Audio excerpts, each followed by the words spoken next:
नमस्कार, आइए आपको ले चलते हैं देश विदेश से आ रही कुछ खास खबरों की ओर। जाति जनगणना पर मोदी सरकार का यू टर्न। कांग्रेस दावा कर रही है कि मोदी सरकार अपने तीसरे कार्यकाल में विपक्ष के दबाव में आकर यू टर्न ले रही है और अपने ही फैसले वापस लेने को मजबूर हो रही है। लेटरल एंट्री, नई पेंशन योजना, ब्रॉडकास्टिंग ड्राफ्ट बिल से लेकर वक्फ बिल तक सरकार को कई फैसलों पर पुनर्विचार के लिए मजबूर होना पड़ा है।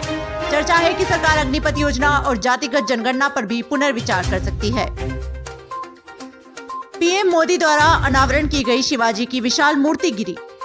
महाराष्ट्र के सिंधुदुर्ग जिले में 26 अगस्त को छत्रपति शिवाजी महाराज की 35 फुट ऊंची प्रतिमा ढह गई। प्रतिमा का अनावरण प्रधानमंत्री नरेंद्र मोदी ने 4 दिसंबर 2022 को किया था। विपक्षी दलों ने राज्य सरकार पर काम की गुणवत्ता पर ध्यान न देने के आरोप लगाए हैं। राज्य सरकार ने प्रतिमा के ढहने के कारणों की जांच के आदेश दिए हैं और एक नई प्रतिमा स्थापित करने का वादा किया है। यशवंत सिन्हा का बड़ा दाव, पूर्व पीएम अटल बिहारी के नाम पर बनाएंगे नई पार्टी।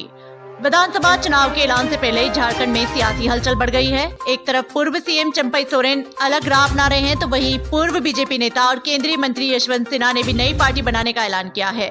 पार्टी का नाम पूर्व पीएम अटल बिहारी वाजपेयी के नाम पर होगा। सिन्हा ने कहा कि वाजपेयी के विचारों पर चलकर ही समाज को स्वच्छ राजनीति कर हर वर्ग का उत्थान किया जा सकता है। मंकी पॉक्स को रोकने के लिए WHO तैयार किया एक्शन प्लान, वैक्सीनेशन पर दिया जाएगा जोर। मंकी पॉक्स वायरस को रोकने के लिए WHO ने सितंबर 2024 से फरवरी 2025 तक के लिए एक्शन प्लान तैयार किया है, जिसमें निगरानी और रोकथाम के लिए स्ट्रेटेजी लागू करना, न्यूट्रली मेडिकल मेजर्स टेस्ट और वैक्सीन तक पहुंच के लिए रिसर्च करना, जानवरों से मनुष्य में संक्रमण फैलने से रोकने के प्रयास शामिल हैं। इसके साथ ही टीकाकरण के मामले में हेल्थ केयर वर्कर्स पर भी ध्यान केंद्रित किया जाएगा। भारत में फास्टैग होगा समाप्त, सरकार लागू करेगी GNSS तकनीक। भारत में फास्टैग होगा समाप्त, सरकार लागू करेगी GNSS तकनीक। भारत में फास्टैग सिस्टम का अंत नजदीक है। सरकार जल्द ही GNSS नामक नई तकनीक से टोल कनेक्शन करेगी। केंद्रीय सड़क परिवहन मंत्री नितिन गडकरी ने इसकी घोषणा की है। GNSS सैटेलाइट आधारित सिस्टम है जो वाहनों में लगाया जाएगा और टोल रोड का इस्तेमाल शुरू करने के बाद कारों को ट्रैक करेगा। ये सिस्टम टोल रोड के रियल यूज को काउंट करेगा और ऑटोमेटिक रूप से सटीक फी काट लेगा। चंपा सोरेन की अमित शाह से हो गई मुलाकात, नई बनाएंगे नई पार्टी, बताया क्या होगा अगला कदम। झारखंड के पूर्व सीएम चंपई सोरेन ने सोमवार को केंद्रीय गृह मंत्री अमित शाह से मुलाकात की। इसी के साथ साफ हो गया कि चंपई सोरेन बीजेपी में शामिल होंगे।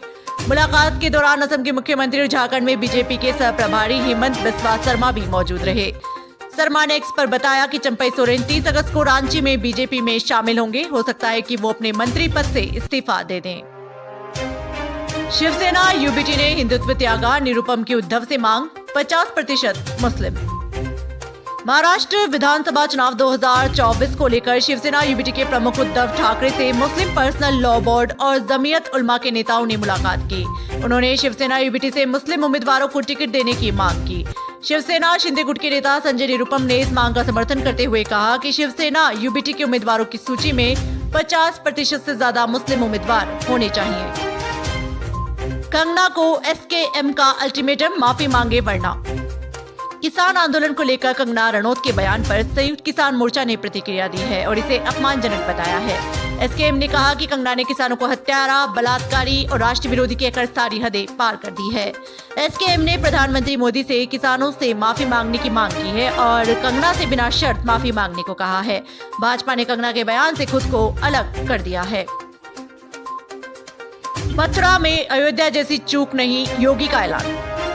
उत्तर प्रदेश में मथुरा में बिहारी जी मंदिर कॉरिडोर बनाने की योजना है, जिसका विरोध हो रहा है। सीएम योगी आदित्यनाथ ने कहा कि कॉरिडोर बनाने में किसी को उजाड़ा नहीं जाएगा।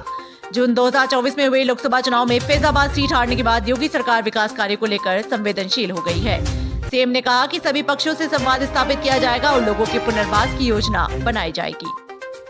तेजस्वी की पीएम मोदी को चुनौती, जातिगत जनगणना कराएं। बिहार के नेता प्रतिपक्ष तेजस्वी यादव ने फिर ट्वीट कर पीएम मोदी से देश में जातिगत जनगणना कराने की मांग। तेजस्वी ने 1999 में एनडीए सरकार द्वारा जनता दल के फैसले को पलटने का जिक्र करते हुए कहा कि अगर इस बार जातिगत जनगणना नहीं हुई तो भाजपाइयों को क्षेत्र में नहीं घुसने देंगे। उन्होंने चुनौती देते हुए कहा कि वो पीएम मोदी को जातिगत जनगणना कराने पर मजबूर करेंगे।